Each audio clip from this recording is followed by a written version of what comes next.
On October 15th, 2015, Elizabeth Holmes wakes up as the world's youngest self-made female billionaire. By the end of that day, her entire empire is crumbling, and she will never recover.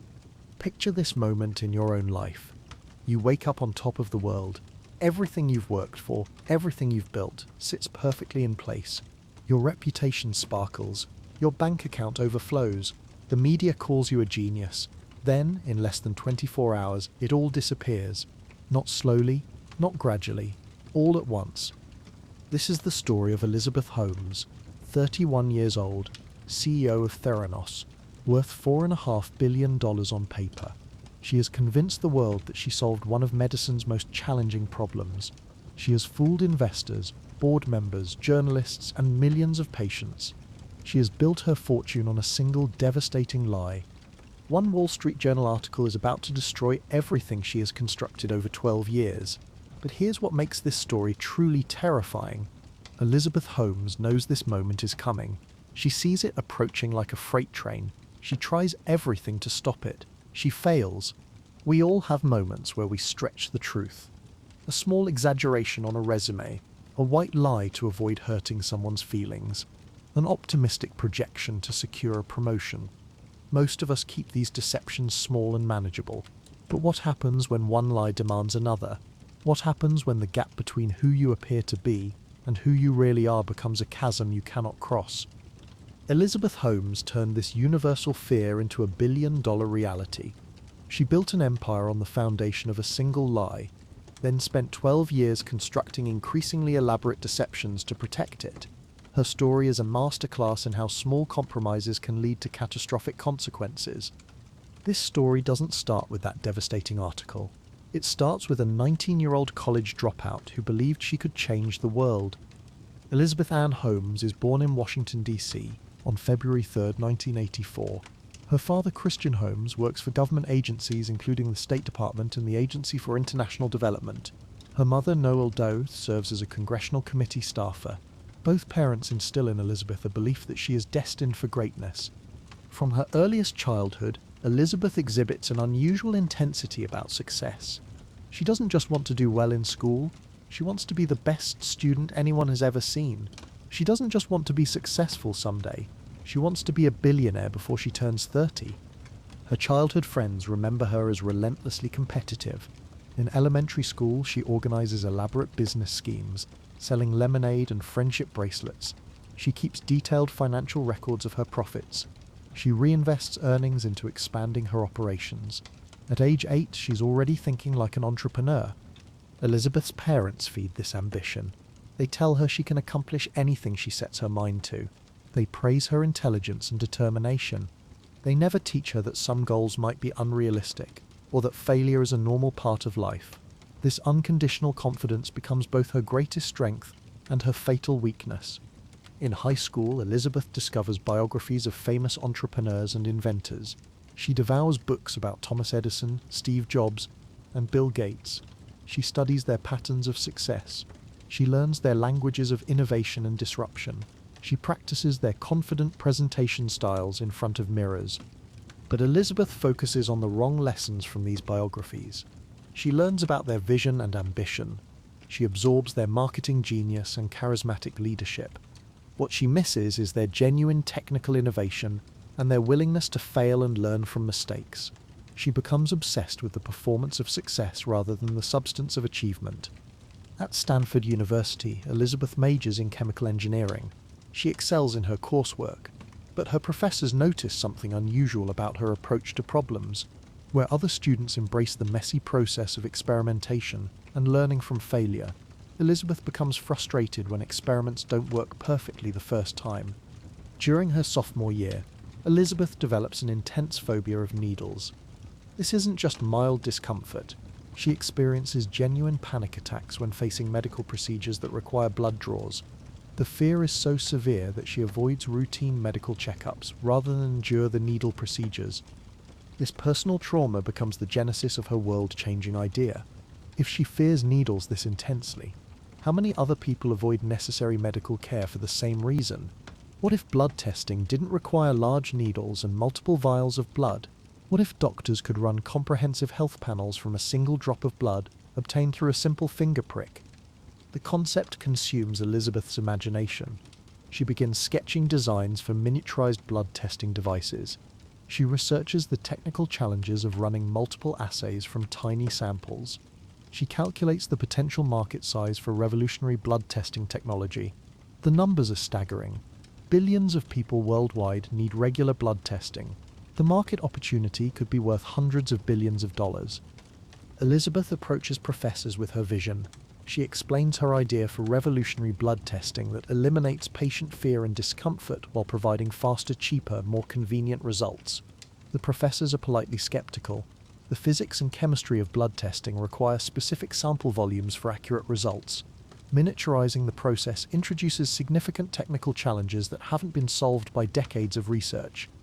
But Elizabeth interprets their skepticism as lack of vision.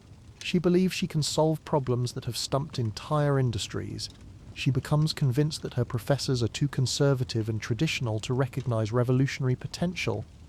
The entrepreneurial culture at Stanford in the early 2000s reinforces Elizabeth's confidence. This is the height of the dot-com recovery. Young entrepreneurs are dropping out of college to start companies that sell for billions of dollars. The prevailing wisdom is that youth and audacity can overcome any technical challenge. Experience and expertise are seen as obstacles to innovation rather than necessary foundations. Elizabeth absorbs these cultural messages completely. She begins to believe that her youth is an advantage rather than a limitation. Her lack of deep technical expertise becomes proof of her fresh perspective. Her willingness to attempt the impossible becomes evidence of her visionary thinking. In the spring of 2003, Elizabeth makes the decision that changes the trajectory of her entire life. She drops out of Stanford University at age 19. She uses her tuition money and funds from her parents to start a company called Real-Time Cures. The name reflects her ambition to provide immediate diagnostic results that can save lives. Her parents are initially concerned about her decision to leave Stanford, but Elizabeth presents them with detailed business plans and market projections. She explains how blood testing represents a massive underserved market. She describes her vision for miniaturized devices that can revolutionize healthcare. Her confidence is so complete and her presentation so polished that her parents become convinced she's making the right choice. Elizabeth rents a small office space in Palo Alto with 3 employees and begins the work of turning her vision into reality. She calls her revolutionary blood testing devices Edison machines, naming them after Thomas Edison to emphasize their innovative potential. The Edison machines are supposed to run over 200 different blood tests from a single drop of blood obtained through a simple finger prick. The initial work is intensely difficult. Blood testing chemistry has been refined over decades to require specific sample volumes for accurate results. Reducing those volumes by factors of 100 or more introduces cascade effects that compromise test accuracy. Every time Elizabeth's team solves one technical challenge, 3 new problems emerge. Traditional blood tests work because they use large enough samples to ensure statistical reliability. When you reduce sample sizes to single drops, the margin of error increases exponentially. Diluting tiny samples to create larger volumes introduces contamination risks. The fundamental physics and chemistry resist Elizabeth's revolutionary vision. But Elizabeth refuses to accept these limitations as permanent. She hires additional engineers and scientists. She increases research and development spending. She pushes her team to work longer hours and attempt more ambitious solutions. She believes that sufficient determination and resources can overcome any technical obstacle. The pressure on Elizabeth's team becomes intense. She sets aggressive deadlines for prototype development. She promises investors that working devices will be ready within months. She creates a culture where questioning the fundamental feasibility of the technology is seen as defeatism rather than scientific rigor. Employees who raise concerns about technical challenges face immediate consequences. Elizabeth questions their competence and commitment. She suggests they lack the vision to understand revolutionary innovation. She gradually replaces skeptical team members with more compliant employees who don't challenge her unrealistic expectations. By 2004, Elizabeth has spent over a year trying to build working Edison machines without success. Every prototype fails to deliver accurate results. Every demonstration ends in embarrassment. Every technical review reveals fundamental flaws in the approach. The gap between Elizabeth's promises and her team's capabilities becomes impossible to ignore. Most entrepreneurs in this situation would pivot to a different approach. They might focus on improving existing blood testing technology rather than revolutionizing it completely. They might adjust their timeline to allow for more realistic development cycles. They might seek partnerships with established medical device companies that have relevant expertise. Elizabeth makes a different choice. She decides that if she cannot build the technology, she will fake the technology until she can build it. This decision represents the first major moral compromise in Elizabeth's journey. She convinces herself that the deception is temporary and justified. Once her team solves the technical challenges, the fake demonstrations will become real demonstrations. The ends will justify the means. The patients who benefit from revolutionary blood testing will vindicate the temporary deception. The first major investor presentation arrives in late 2004. Elizabeth stands before a room of wealthy Silicon Valley investors. She wears a black turtleneck, consciously copying Steve Jobs' signature style. She speaks in an unusually deep voice that she has trained to sound more authoritative. She demonstrates her Edison machine running multiple blood tests from a tiny finger prick sample. The investors watch in amazement as the Edison device displays test results for dozens of different medical conditions. The machine appears to analyze the sample in real time, providing comprehensive health information within minutes. The investors have never seen anything like this technology. They immediately understand its revolutionary potential. Here's what the investors don't know. The Edison machine on stage isn't running any tests at all. Elizabeth has pre-recorded the results on the device's screen. Her team has run the actual tests using conventional blood testing machines in a back room, using blood samples collected from volunteers hours earlier. The entire demonstration is an elaborate piece of theatre, but the performance is flawless. Elizabeth presents the fake results with complete confidence. She answers technical questions with polished responses that her team has prepared in advance. She discusses the market opportunity with detailed knowledge and passionate conviction. She appears to be exactly what she claims to be, a young genius who has solved one of medicine's most challenging problems. The investors write checks totaling several $1 million. Elizabeth walks out of the meeting with enough funding to continue her company's operations for another year. More importantly, she discovers that deception works better than innovation. Investors don't understand the complex science behind blood testing. They invest in stories, confidence, and vision rather than technical substance. This successful deception fundamentally changes Elizabeth's approach to building her company.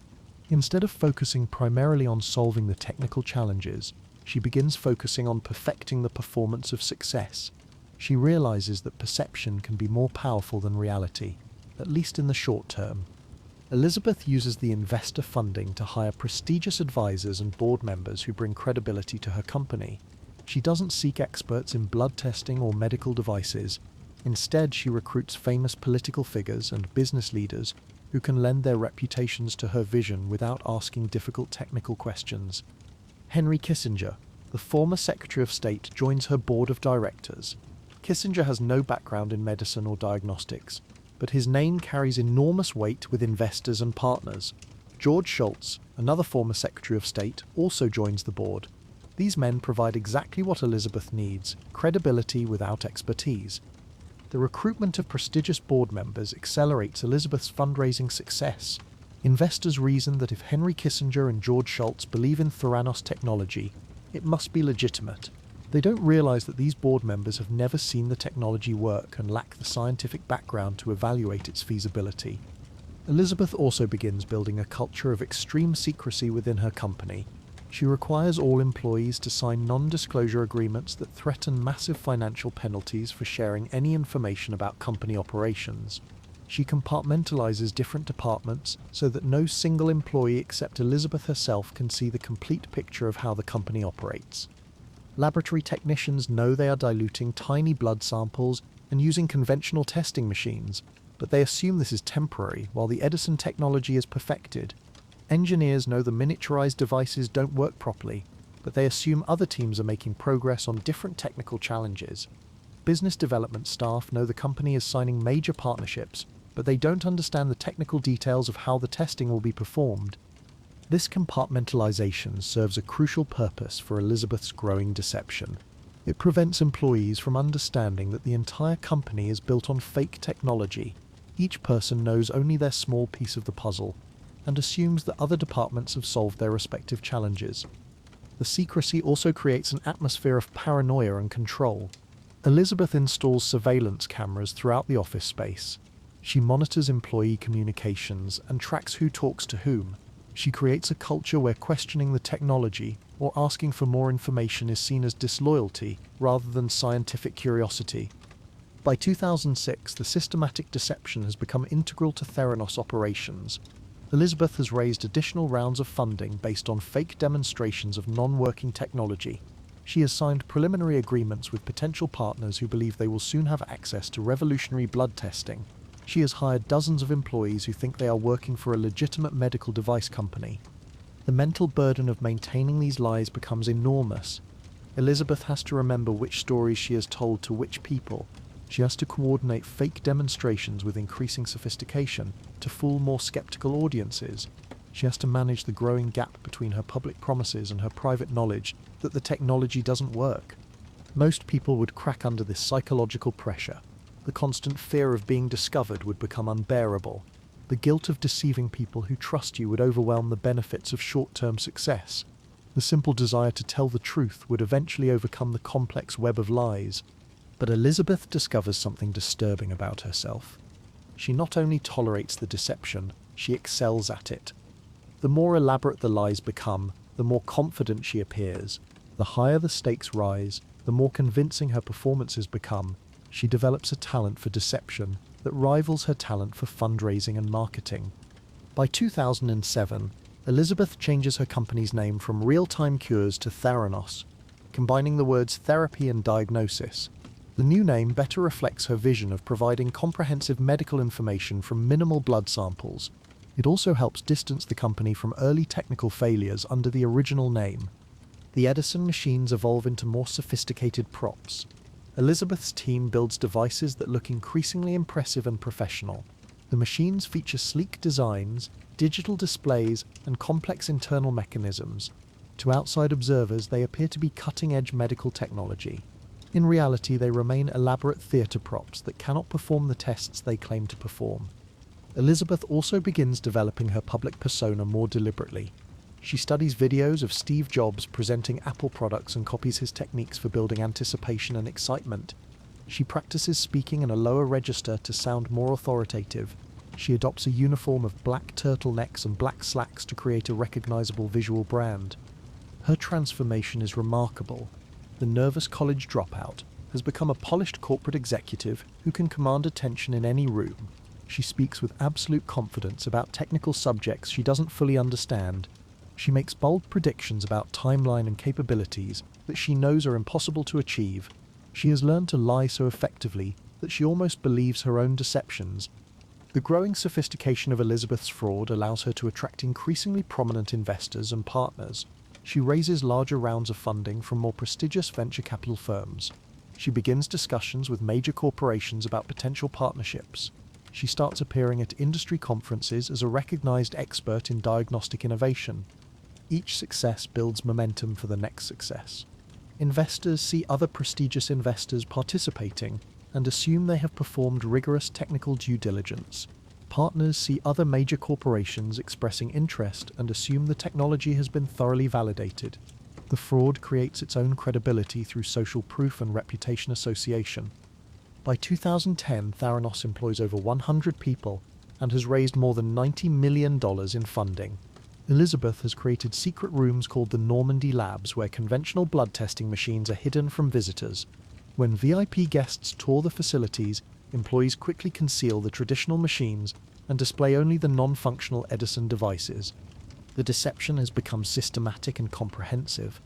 Elizabeth has built an entire company around fake technology, complete with fake demonstrations, fake laboratories, and fake capabilities.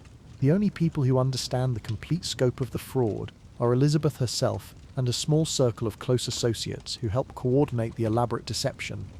The psychological toll on Elizabeth continues to grow. She works 18-hour days maintaining the complex web of lies.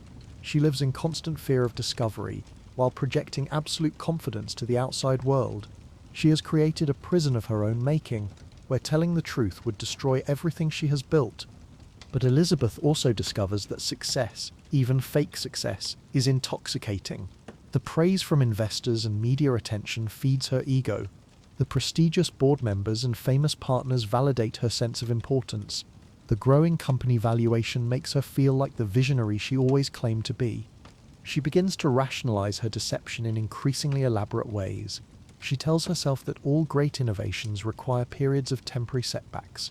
She believes that her vision is so important that temporary deception is justified to achieve ultimate success. She convinces herself that once the technology finally works, no one will care about the methods she used to keep the company alive during the development phase. This self-deception becomes crucial to Elizabeth's ability to maintain the fraud. She cannot sustain such elaborate lies while fully acknowledging their moral implications. Instead, she develops a psychological framework that allows her to see herself as a misunderstood visionary rather than a deliberate fraudster. The golden years arrive with a momentum that surprises even Elizabeth. By 2013, her careful cultivation of media relationships and strategic partnerships begins paying dividends beyond her expectations. Theranos reaches a private valuation of $9 billion, making Elizabeth worth approximately $4.5 billion on paper. The media attention becomes overwhelming and intoxicating. Forbes magazine features Elizabeth on its cover as the youngest self-made female billionaire in history. The photograph shows her in her signature black turtleneck, looking confident and visionary.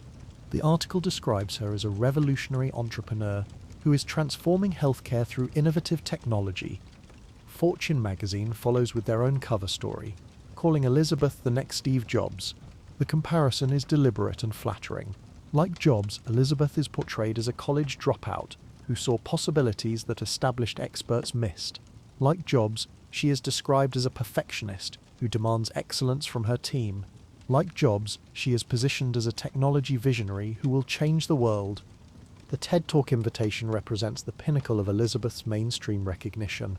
Standing on the famous red circle, speaking to an audience of global thought leaders, Elizabeth delivers a presentation about the future of blood testing that receives multiple standing ovations. Her talk is viewed millions of times online and generates thousands of comments praising her innovation and vision. The irony is devastating. Elizabeth is receiving acclaim for technology that doesn't exist, while giving presentations about capabilities that are scientifically impossible. But her performance is so polished and her confidence so complete that even medical experts in the audience are convinced by her vision. The Walgreens partnership represents Elizabeth's greatest deception and her greatest business coup. After months of negotiations, Theranos signs an agreement to place wellness centers in Walgreens pharmacy locations across the United States. Customers will be able to walk into their neighborhood Walgreens, provide a finger prick of blood, and receive comprehensive health testing within hours. The partnership validates Theranos in the eyes of investors, patients, and the medical establishment. Walgreens is a trusted healthcare brand with rigorous standards for patient safety and regulatory compliance. If Walgreens is willing to offer Theranos testing in their stores, the technology must be legitimate and effective. Elizabeth knows that this partnership represents her most dangerous deception yet. Walgreens customers will be real patients seeking medical information to make healthcare decisions. Providing them with inaccurate test results could have life-threatening consequences. But she also knows that the Walgreens partnership is crucial to Theranos' continued growth and credibility. To prepare for the Walgreens launch, Elizabeth creates the most elaborate fake laboratory in Theranos history. When Walgreens executives visit to inspect the facilities, they see impressive-looking Edison machines processing blood samples efficiently and accurately. What they don't see are the conventional blood testing machines hidden in back rooms, performing the actual tests on diluted samples. The fake laboratory includes hired actors dressed as scientists and technicians, performing realistic-looking procedures with fake samples. The tour is choreographed like a movie production, with every detail designed to convince visitors that they are seeing a revolutionary medical technology in action. Elizabeth's performance during these tours is masterful. She explains the technical details of the Edison machines with confident authority. She discusses quality control procedures and regulatory compliance with apparent expertise. She answers questions about testing accuracy and patient safety with convincing technical responses that her team has prepared in advance. The Walgreens executives leave the tour completely convinced that they have seen the future of blood testing. They accelerate their plans for rolling out Theranos wellness centers. They begin marketing the revolutionary blood testing to their customers. They become unwitting participants in Elizabeth's fraud. But the most elaborate deception is yet to come. In July 2015, Vice President Joe Biden visits the Theranos headquarters for a tour and media event. The visit represents the ultimate validation of Elizabeth's technology and vision. The Vice President of the United States is personally endorsing her innovation in healthcare. Elizabeth prepares for the Biden visit with unprecedented attention to detail. She creates an entirely fake laboratory specifically for the tour, complete with actors playing scientists, fake blood samples, and Edison machines that appear to be processing tests in real time. The choreography is so sophisticated that even experienced politicians and media representatives are completely deceived. Biden walks through the staged laboratory and expresses amazement at the revolutionary technology. He poses for photographs with Elizabeth and the fake Edison machines. He makes public statements praising Theranos for advancing American healthcare innovation. The images and video from the visit become powerful marketing tools for Elizabeth's continued deception. The irony reaches its peak when Biden discusses how Theranos technology could help American soldiers get better healthcare in combat zones. Elizabeth nods seriously and explains how her miniaturized blood testing could save lives on battlefields around the world. She is discussing life and death applications for technology that exists only in her imagination. Inside the company, the pressure to maintain the illusion grows unbearable for many employees. Laboratory workers are forced to dilute tiny blood samples to volumes that compromise test accuracy. Quality control specialists are ordered to ignore results that fall outside acceptable ranges. Engineers are required to make false claims about device capabilities to visitors and partners. The most tragic cases involve actual patient samples. As Theranos begins testing real patient blood through the Walgreens partnership, employees realize they are sending potentially inaccurate results to people making medical decisions. Some patients receive false positives that cause unnecessary anxiety in medical procedures. Others receive false negatives that prevent them from seeking needed treatment. Tyler Schultz, the grandson of board member George Schultz, works in the Theranos laboratory and witnesses these problems firsthand. Tyler sees the conventional blood testing machines being used for most tests. He notices the dilution protocols that compromise accuracy. He observes the quality control violations that put patients at risk. Tyler raises these concerns with his supervisors and eventually with his grandfather. The response is swift and brutal. Elizabeth's team questions Tyler's competence and loyalty. They suggest he lacks the scientific background to understand the revolutionary technology. They threaten him with lawsuits that could destroy his family financially. The treatment of Tyler reveals the dark side of Elizabeth's corporate culture. Employees who raise legitimate safety and accuracy concerns are branded as disloyal troublemakers. The company uses legal threats and character assassination to silence anyone who questions the technology or procedures. Other employees face similar treatment when they attempt to raise concerns about patient safety or test accuracy. Scientists are fired for questioning dilution protocols. Engineers are terminated for expressing doubts about device capabilities. Quality control specialists are removed for documenting testing irregularities. Elizabeth creates an atmosphere of fear and paranoia that prevents employees from speaking out about the problems they observe. Most workers eventually learn to keep their heads down and follow orders, even when they know those orders compromise patient safety and scientific integrity. But the psychological pressure on Elizabeth herself becomes enormous. She is simultaneously managing hundreds of employees, deceiving major corporate partners, misleading prestigious board members, and potentially endangering thousands of patients. The complexity of maintaining so many interlocking deceptions requires constant vigilance and increasingly sophisticated lies. Elizabeth begins showing signs of the stress through changes in her behavior and appearance. She becomes more controlling and paranoid about information security. She institutes additional surveillance measures to monitor employee communications. She becomes more aggressive in threatening legal action against anyone who questions the company or its technology. Her personal relationships suffer under the pressure of maintaining such elaborate deceptions. She struggles to form genuine connections with people because she is always performing a role rather than being authentic. The gap between her public persona and private reality becomes a chasm that isolates her from normal human relationships. The romantic relationship with Ramesh Balwani, her older business partner who serves as the company's president, becomes both a source of support and additional complication. Balwani enables Elizabeth's fraud by helping coordinate the deceptions and intimidate potential whistleblowers, but their relationship also creates conflicts of interest and additional opportunities for things to go wrong. By late 2014, the Theranos fraud has reached a scale that makes discovery almost inevitable.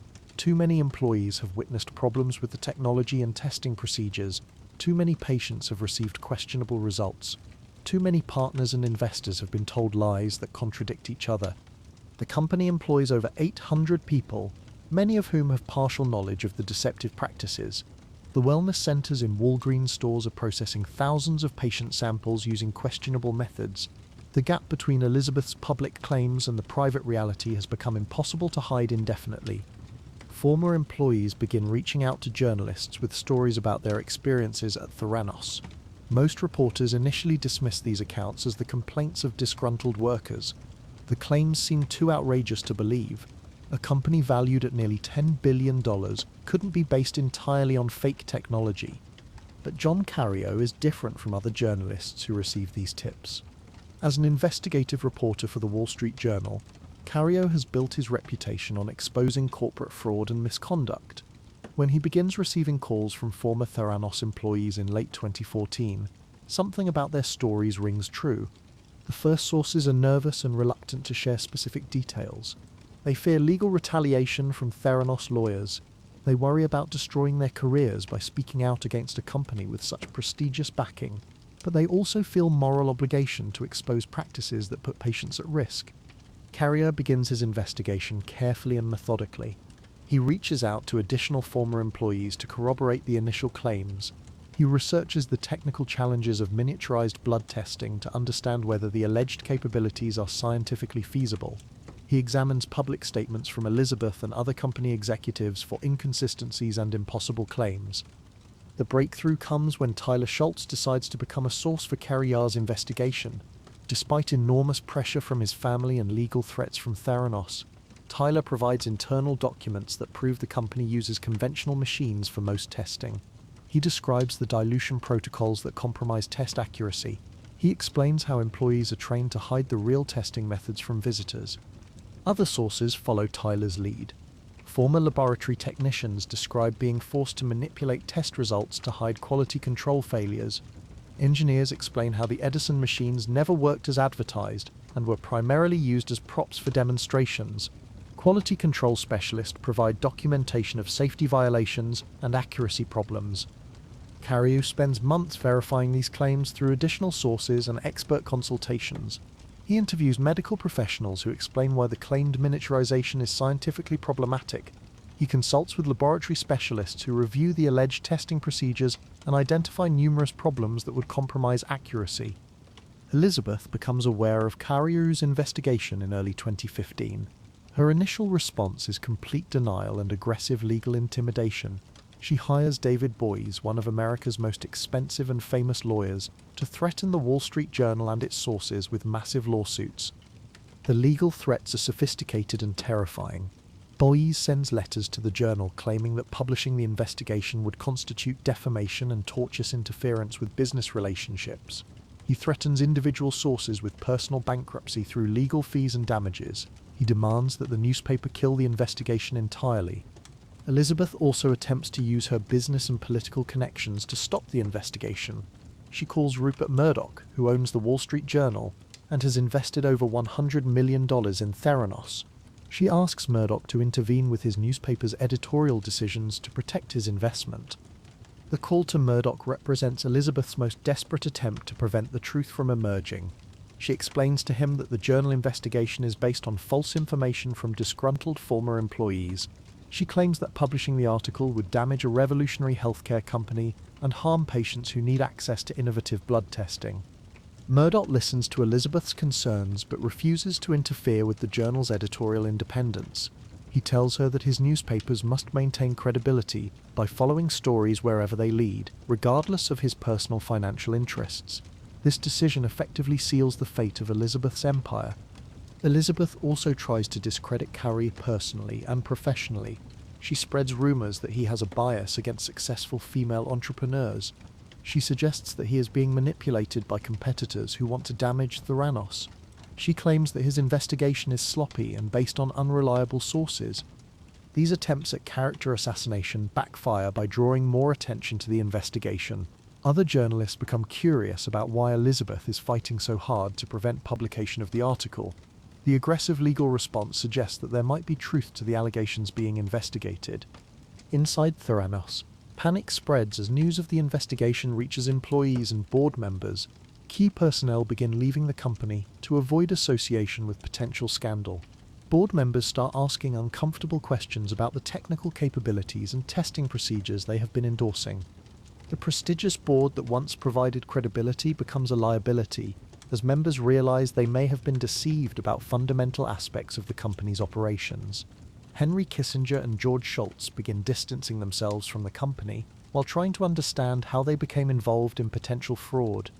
Elizabeth's relationship with Ramesh Balwani deteriorates under the pressure of the impending investigation.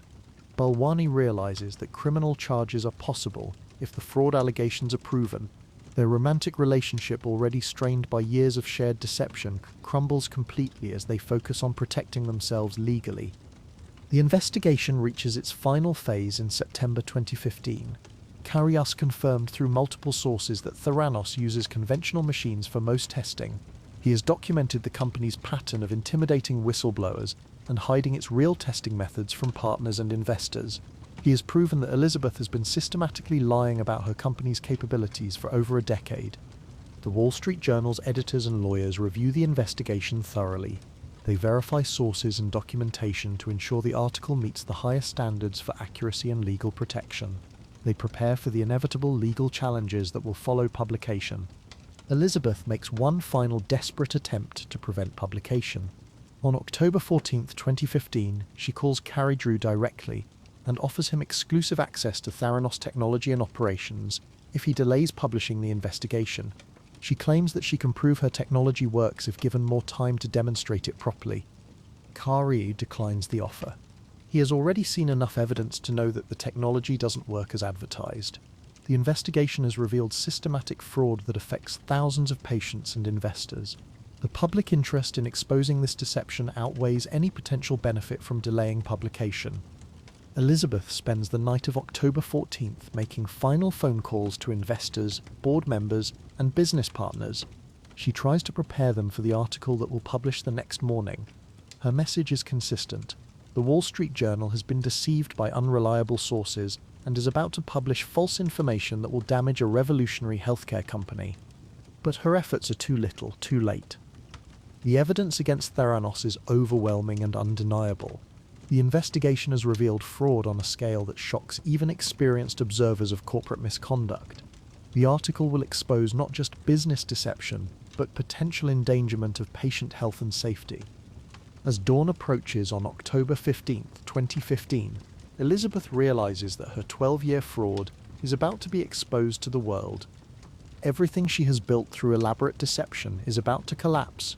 The empire that seemed so solid and impressive will be revealed as nothing more than an elaborate illusion. The reckoning has arrived. 6 o'clock in the morning, Eastern Standard Time, October 15th, 2015. Elizabeth Holmes sits in her Palo Alto home, staring at her phone. She knows that somewhere in New York, editors at the Wall Street Journal are putting the finishing touches on the article that will destroy her life. The house around her represents the pinnacle of her fraudulent success. Located in one of Silicon Valley's most exclusive neighborhoods, the property is worth several $1 million. The furnishings are expensive and tasteful. The artwork on the walls includes pieces by famous artists. Everything reflects the image of a successful tech billionaire. But Elizabeth knows that within hours this image will be shattered forever. The world will learn that her revolutionary blood testing technology doesn't exist. The Edison machines are elaborate props. The company has been built on 12 years of systematic deception. Her fortune, her reputation, and her freedom are about to disappear. Think about the most anxious moment of your life, perhaps waiting for medical test results that could change everything. maybe sitting outside a boss's office before a meeting that will determine your career, possibly lying awake before a court appearance that will decide your future. Now multiply that anxiety by 1,000. Elizabeth is facing the complete destruction of everything she has worked to achieve, broadcast live to the entire world. At exactly 6:15 a.m., the Wall Street Journal publishes John Carreyrou's investigation. The headline is devastating and precise. Hot startup Theranos has struggled with its blood test technology. The subtitle delivers the killing blow. Company has used traditional machines for most tests, diluting samples. The article is a masterpiece of investigative journalism. Carreyroux methodically dismantles every major claim Elizabeth has made about her technology and company. He reveals that Theranos uses conventional blood testing machines for most of its tests, contradicting years of public statements about revolutionary Edison devices. The investigation exposes the elaborate fake laboratories created for VIP visitors, including the stage tour for Vice President Biden. It documents the systematic intimidation of employees who tried to report safety and accuracy problems. It reveals the dilution protocols that compromise test accuracy and potentially endanger patients. Most damaging of all, the article includes quotes from multiple former employees describing the culture of secrecy and deception within Theranos. These sources, many speaking on the record despite legal threats, provide first-hand accounts of being ordered to fake test results and hide conventional testing machines from visitors. Within minutes of publication, the article begins spreading across the internet with viral intensity. Technology blogs pick up the story and add their own analysis. Financial news networks interrupt regular programming to report on the Theranos fraud allegations. Social media explodes with shock, outrage, and grim satisfaction from people who always suspected the claims were too good to be true. Elizabeth's phone starts ringing at 6:20 a.m. and doesn't stop for the rest of the day. Investors demand immediate explanations. Board members want emergency meetings. Reporters seek comment on the devastating allegations. Business partners express concern about their associations with the company. Her first instinct is complete denial and counterattack. At 7 a.m., Elizabeth issues a statement through her public relations firm, calling the Wall Street Journal article factually and scientifically erroneous and grounded in baseless assertions by disgruntled former employees and industry incumbents. The statement continues, "We are disappointed that the journal chose to publish such a misleading article. We remain committed to our mission of making actionable health information accessible to everyone at the time it matters most." The words ring hollow even as Elizabeth approves their release. But denial requires credibility, and Elizabeth's credibility evaporates with each passing hour. More details emerge about the company's deceptive practices.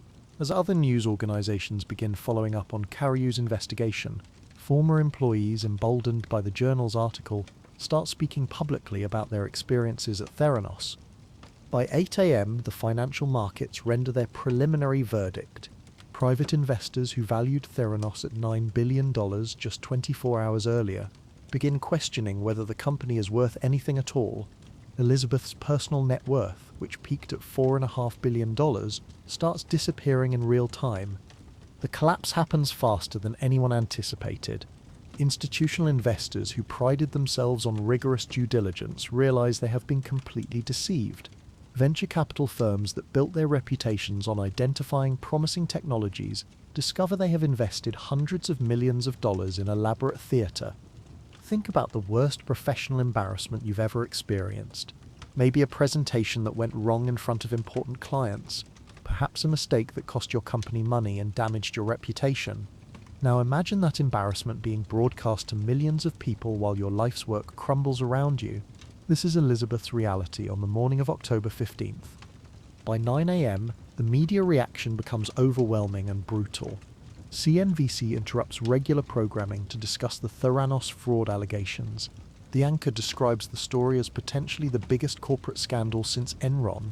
Bloomberg Television dedicates its entire morning show to analyzing the implications of the journal's investigation. CNN assigns a team of reporters to investigate Theranos independently. The New York Times begins preparing its own expose of the company's deceptive practices. The Financial Times starts examining how such a massive fraud could have been perpetrated with so many prestigious investors and board members involved. Elizabeth realizes that the initial Wall Street Journal article is just the beginning. Every major news organization will now scrutinize every claim she has ever made about her technology. Every former employee will be contacted for additional information about the company's practices. Every business relationship will be examined for evidence of deception. Inside the Theranos offices, chaos erupts as employees read about their company in the morning news. Many workers are learning about the scope of the deception for the first time. Laboratory technicians who thought they were temporarily using conventional machines while Edison devices were perfected realized that the Edison technology never worked and never will work. The compartmentalization that Elizabeth used to hide the fraud now works against her. Employees who believed they were working for a legitimate medical device company discover they have been participating in an elaborate deception. Some quit immediately in disgust and anger. Others remain in shock, unable to process the magnitude of what they have learned. The scientists and engineers feel particularly betrayed. They joined Theranos believing they were developing revolutionary healthcare technology. They accepted lower salaries and worked longer hours because they believed in the mission of improving patient care. Now they realize their expertise and dedication have been exploited to perpetrate fraud. Elizabeth calls an emergency all-hands meeting for 10:30 a.m. She stands before her employees in the main conference room, many of whom are learning about their company's deception for the first time. The mood is tense and hostile. Employees who trusted Elizabeth with their careers and reputations feel personally betrayed. Her performance is unconvincing and desperate. Elizabeth maintains her innocence while claiming that the Wall Street Journal has published false information based on unreliable sources. She insists that Theranos technology works exactly as advertised, and that the company will prove its capabilities to the world. But the employees can see the panic in her eyes. They remember the excessive secrecy, the compartmentalization of information, and the threats against anyone who asked difficult questions. The pieces of the puzzle finally fit together, and the picture is devastating. Questions from employees become increasingly hostile and pointed. Why has the company been so secretive about its testing methods? Why are conventional machines being used if the Edison technology works properly? Why have employees been threatened with lawsuits for raising concerns about test accuracy? Elizabeth's answers become more evasive and contradictory with each question. She talks about proprietary technology and trade secrets when asked for technical specifics. She blames competitors and disgruntled former employees when pressed about the journal's sources. She looks increasingly cornered and desperate as the meeting continues. By 11 a.m., the employee exodus begins. Key personnel start clearing out their desks and submitting resignation letters. The scientists and engineers who developed the fake Edison machines want to distance themselves from the fraud as quickly as possible. The laboratory workers who processed patient samples using questionable methods fear legal liability. The departing employees take with them detailed knowledge of the company's deceptive practices. Many will eventually cooperate with regulatory investigators and prosecutors. The culture of secrecy and intimidation that protected Elizabeth's fraud is collapsing along with everything else. By noon, the story has reached mainstream media outlets worldwide. The BBC reports on the Theranos fraud as international business news. French and German newspapers describe the scandal as evidence of Silicon Valley's culture of deception over substance. The story becomes a cautionary tale about the dangers of hype overwhelming scientific reality. Social media reaction is swift and merciless. Twitter users mock Elizabeth's previous TED Talk and magazine interviews with the benefit of hindsight. LinkedIn discussions focus on how so many experienced investors and board members could have been deceived by fake technology. Facebook comments express outrage about patients who may have received inaccurate medical test results. The Walgreens partnership, crucial to Theranos operations and credibility, comes under immediate and intense scrutiny. The pharmacy chain begins an emergency review of its relationship with Theranos. Corporate executives realize they have been offering customers medical tests based on potentially fraudulent technology. Walgreens faces its own crisis of credibility. How could a major healthcare company with rigorous standards partner with a fraud? What due diligence did they perform before offering Theranos testing to millions of customers? What liability do they face for potentially inaccurate test results provided to patients? The pharmacy chain's stock price begins declining as investors worry about legal exposure and reputation damage. Walgreens executives schedule emergency meetings to determine how quickly they can terminate the Theranos partnership and distance themselves from the scandal. Elizabeth realizes that losing the Walgreens partnership would be catastrophic for Theranos. The wellness centers in Walgreens stores provide most of the company's revenue and all of its credibility with patients. Without Walgreens, Theranos would have no legitimate way to offer testing services to the public. At 1 p.m., Elizabeth agrees to an emergency interview with CNBC to address the Wall Street Journal allegations directly. The interview represents her best opportunity to control the narrative and restore confidence in her company and technology. She prepares carefully with her public relations team, practicing responses to anticipated questions. The CNBC interview becomes a disaster that accelerates the collapse of Elizabeth's credibility. She appears defensive and evasive when asked about specific allegations in the journal article. Her usual confidence has disappeared, replaced by visible anxiety and desperation. The interviewer presses Elizabeth on fundamental questions about her technology. If Theranos devices work as advertised, why does the company use conventional machines for most tests? How can patients trust test results from devices that dilute samples beyond recommended parameters? Why has the company been so secretive about its testing methods if the technology is legitimate? Elizabeth's answers are vague and unsatisfying. She talks about proprietary technology when asked for technical specifics. She claims that competitors are spreading false information when pressed about the journal's sources. She insists that patient safety has always been her top priority, while refusing to address specific safety concerns raised by former employees. Her body language betrays her desperation. She fidgets constantly and avoids eye contact with the interviewer. Her voice, usually confident and controlled, wavers with uncertainty. She looks like someone who knows she has been caught in elaborate lies but refuses to acknowledge the truth. The interview clips spread rapidly across social media and news websites. Business analysts describe Elizabeth's performance as unconvincing and damaging to her company's credibility. Medical experts express concern about patients who may have received inaccurate test results based on flawed technology. By 2 p.m., the regulatory response begins in earnest. The Food and Drug Administration announces plans to investigate Theranos blood testing practices and regulatory compliance. The Centers for Medicare and Medicaid Services schedule additional inspections of Theranos laboratories. The Securities and Exchange Commission opens a preliminary inquiry into potential investor fraud. Elizabeth realizes that criminal charges are now a serious possibility. She has not just deceived investors and business partners. She has potentially endangered thousands of patients by providing them with inaccurate medical test results. The scope of potential legal liability becomes overwhelming. Her lawyers begin preparing for multiple investigations and potential prosecutions. The legal fees alone will cost millions of dollars. The reputational damage from criminal charges would destroy any remaining credibility she might retain. The possibility of prison time becomes real and terrifying. By 3 p.m., the board of directors demands an emergency meeting to address the crisis. The prestigious members who lent their credibility to Elizabeth's vision now face their own reputation crises. How could experienced leaders like Henry Kissinger and George Shultz have been deceived by fake technology? The board meeting is tense and hostile.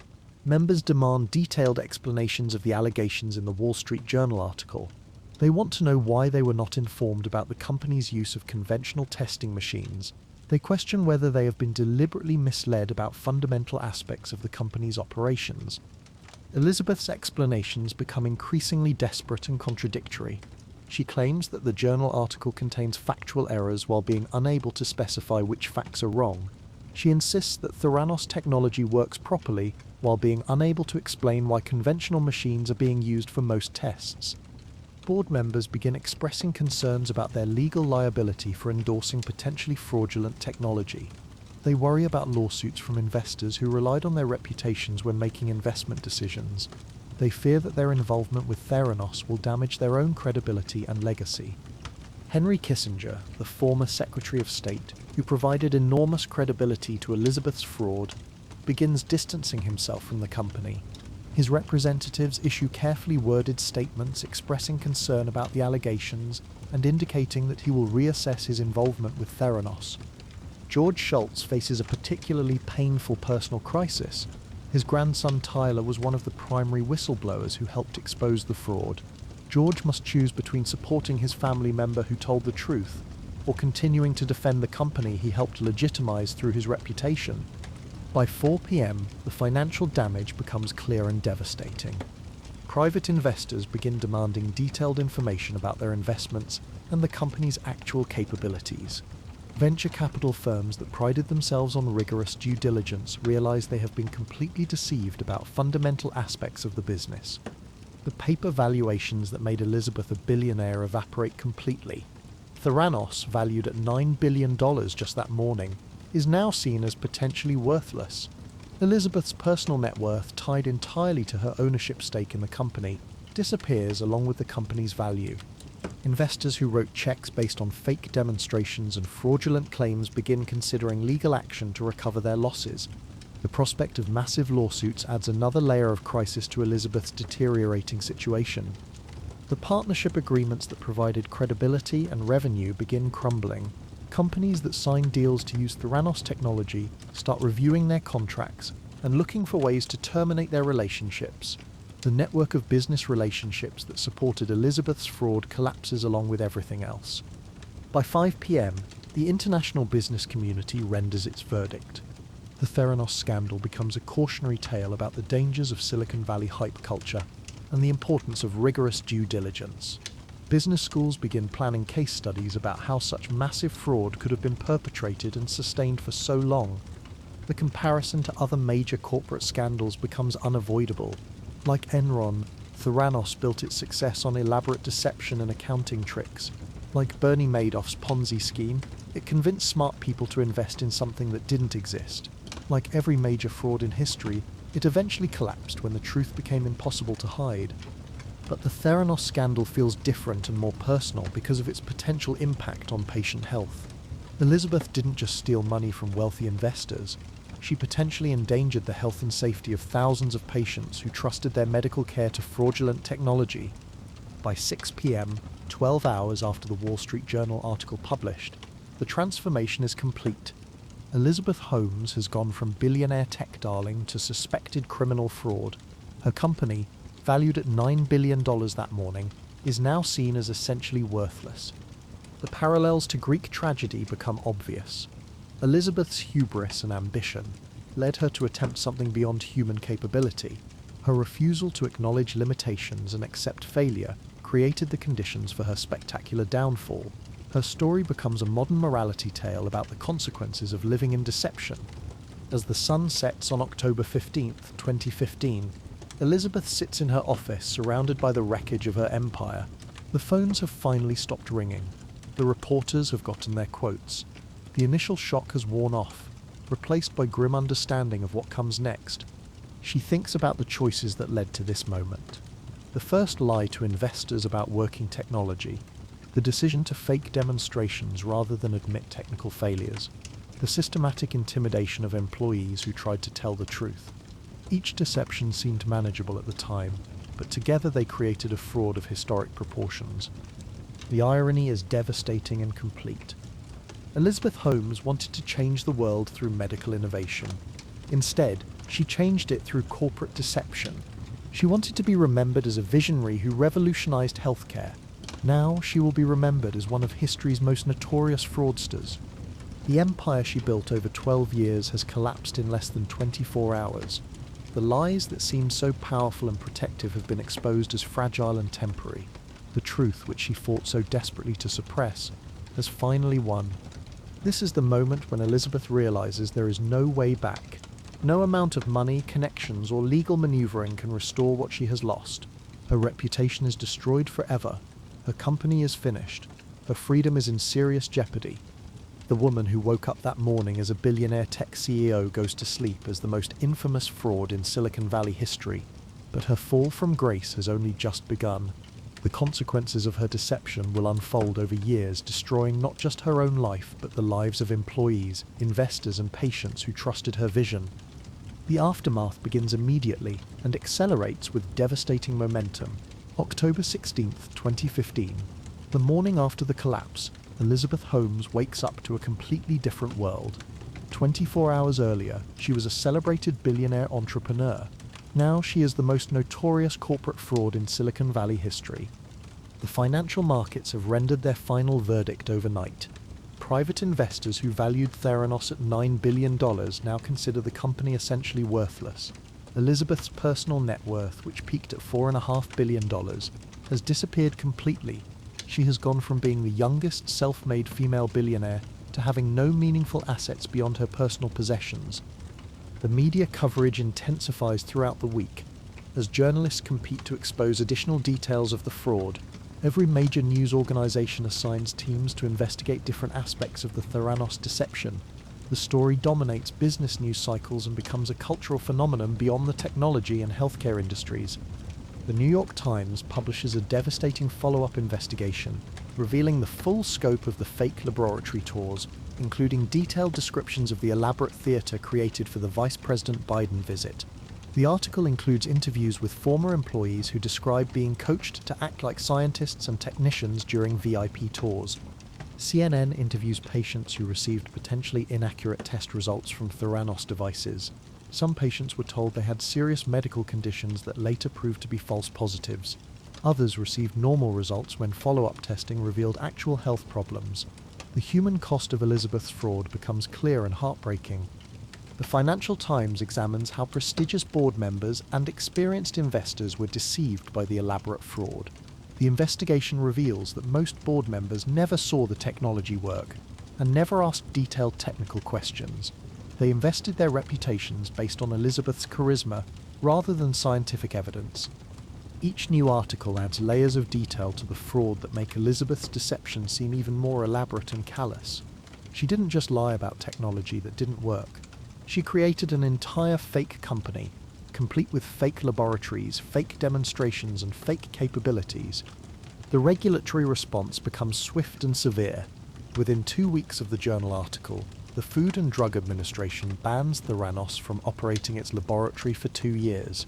The ban is based on findings of systematic violations of safety regulations and evidence of inaccurate test results being provided to patients. The Centers for Medicare and Medicaid Services revoke Theranos laboratory licenses and impose massive financial penalties on the company. The regulatory sanctions effectively prevent the company from offering any testing services to patients. Without the ability to operate laboratories, Theranos has no viable business model. The Securities and Exchange Commission launches a formal investigation into potential investor fraud. Federal prosecutors begin reviewing evidence to determine whether criminal charges are warranted. The legal processes that will eventually send Elizabeth to prison begin moving through the system with deliberate inevitability. The Walgreens partnership collapses within days of the journal article. The pharmacy chain shuts down all Theranos wellness centers and demands full refunds for money paid to the company. The termination of the partnership eliminates most of Theranos' revenue and credibility with patients. Other business partners follow Walgreens in abandoning their relationships with Theranos. Safeway, which had planned to offer Theranos testing in its pharmacies, cancels the partnership and demands compensation for expenses incurred.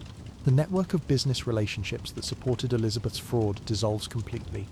Elizabeth's prestigious board of directors abandons her en masse.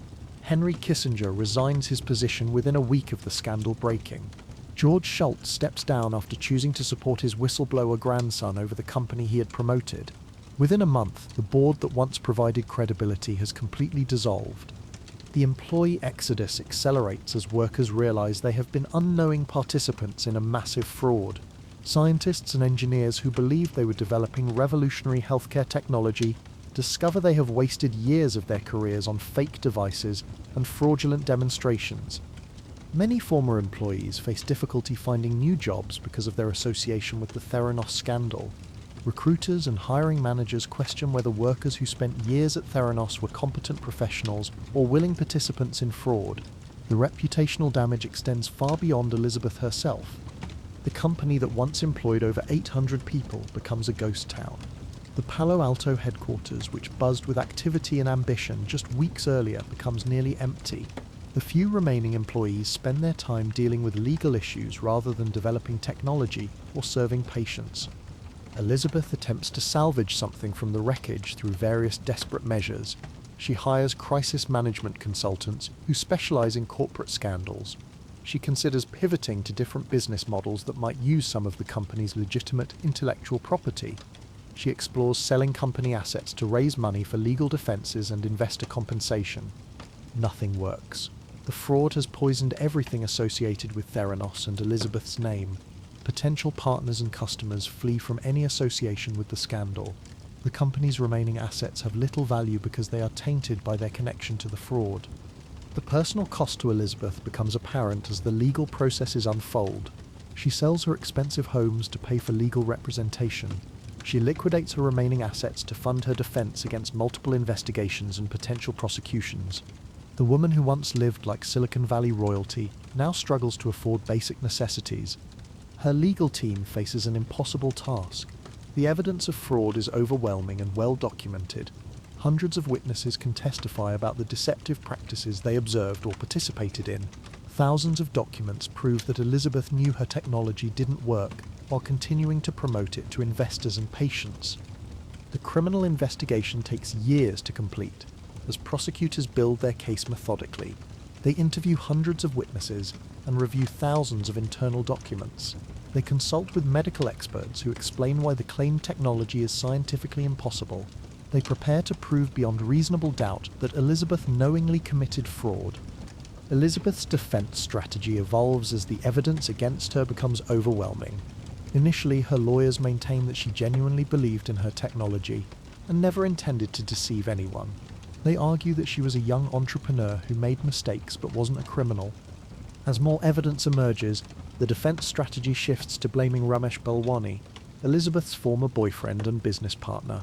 Her lawyers argue that she was manipulated and controlled by an older, more experienced man who exploited her youth and inexperience. They portray her as a victim rather than a perpetrator of fraud.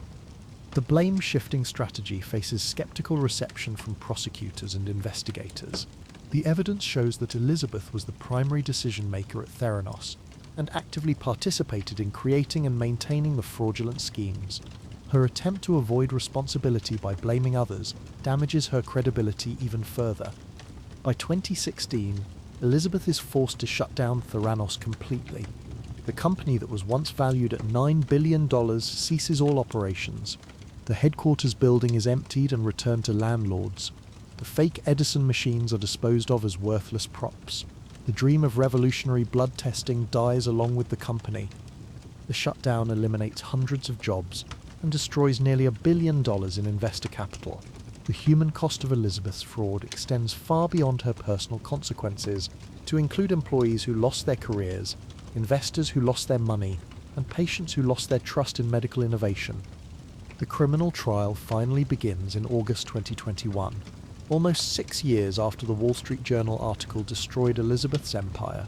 She faces 11 federal charges, including conspiracy to commit fraud and wire fraud. If convicted on all counts, she could spend decades in federal prison.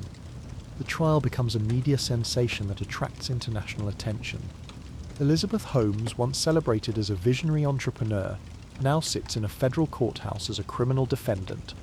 The courtroom is packed with journalists, former employees and investors who want to witness her final reckoning.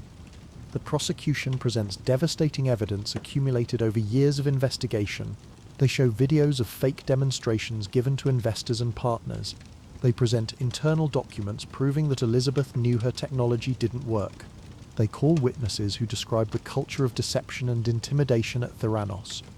Former employees testify about being forced to fake test results and hide conventional testing machines from visitors.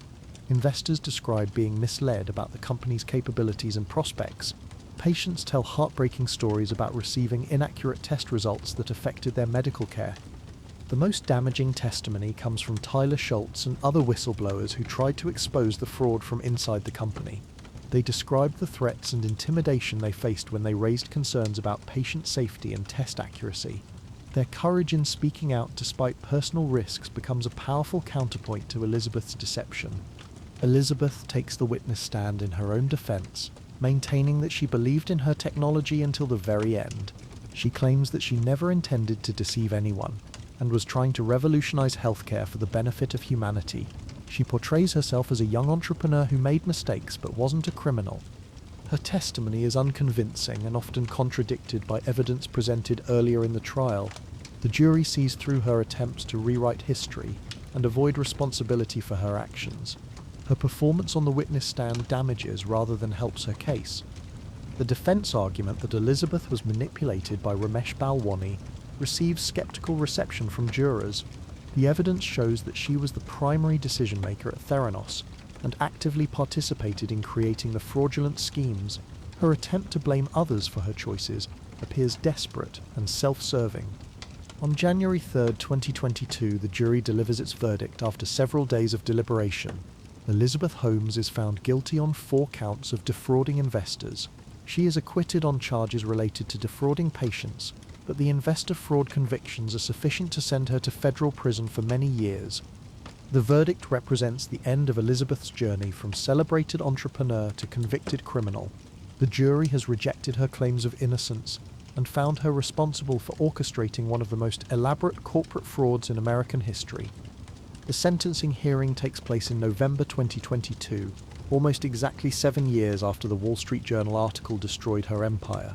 Elizabeth's lawyers argue for leniency, citing her age when the fraud began, and her claims of being manipulated by Balwani.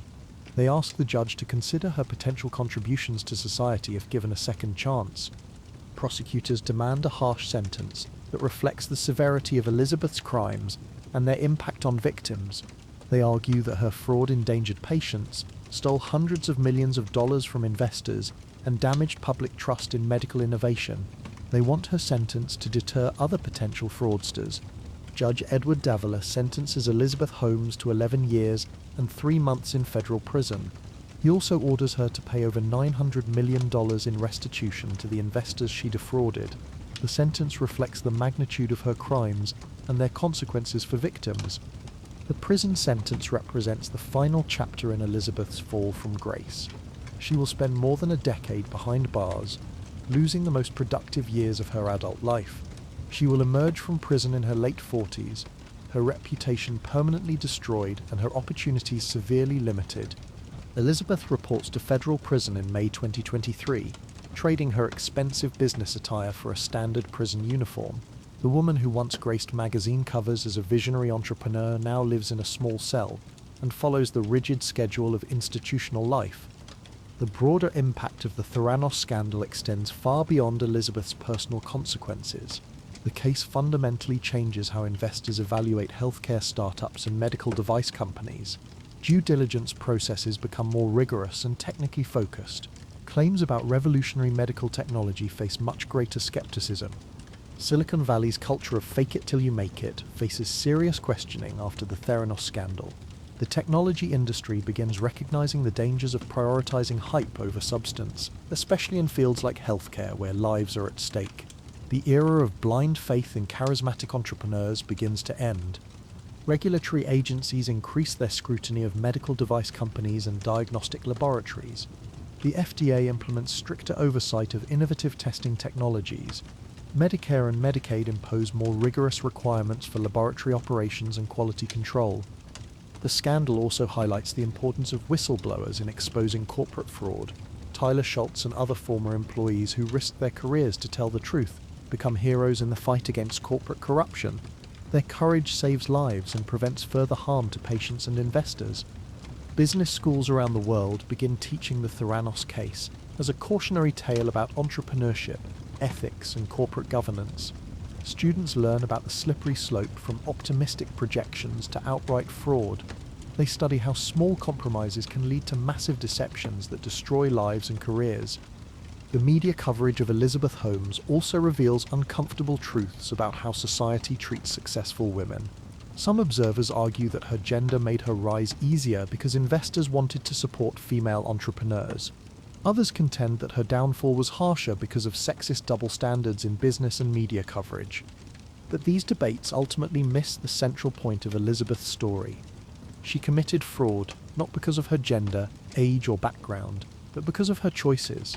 She chose deception over honesty. She chose personal ambition over patient safety. She chose to live an elaborate lie rather than admit her technology didn't work. Elizabeth's story serves as a powerful reminder about the true cost of dishonesty. She achieved everything she thought she wanted: fame, fortune, recognition, and power.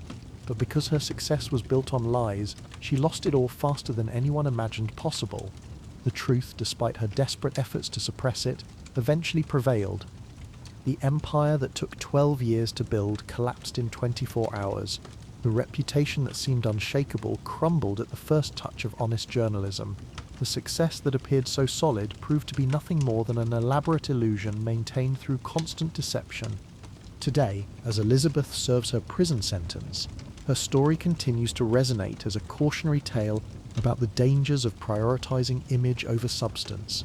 She wanted to change the world through innovation, but ended up changing it through the spectacular consequences of her deception. Her legacy is not the one she intended, but it may be exactly what society needed. The Theranos scandal has made investors more careful, regulators more vigilant, and entrepreneurs more honest. The fear of becoming the next Elizabeth Holmes serves as a powerful deterrent against similar frauds. In the end, Elizabeth Holmes learned the hardest lesson of all. You can fool some people for a long time. You can fool many people for a short time. But you cannot fool everyone forever. Eventually the truth emerges, and when it does, everything built on deception crumbles instantly. The woman who once promised that one drop changes everything discovered that one article can change everything too.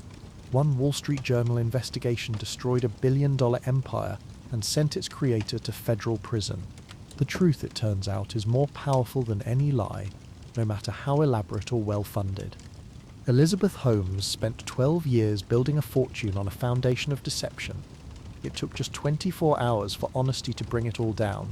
Her story will endure as a reminder that success built on lies is not just unsustainable, it's guaranteed to collapse, often faster and more completely than we could ever imagine.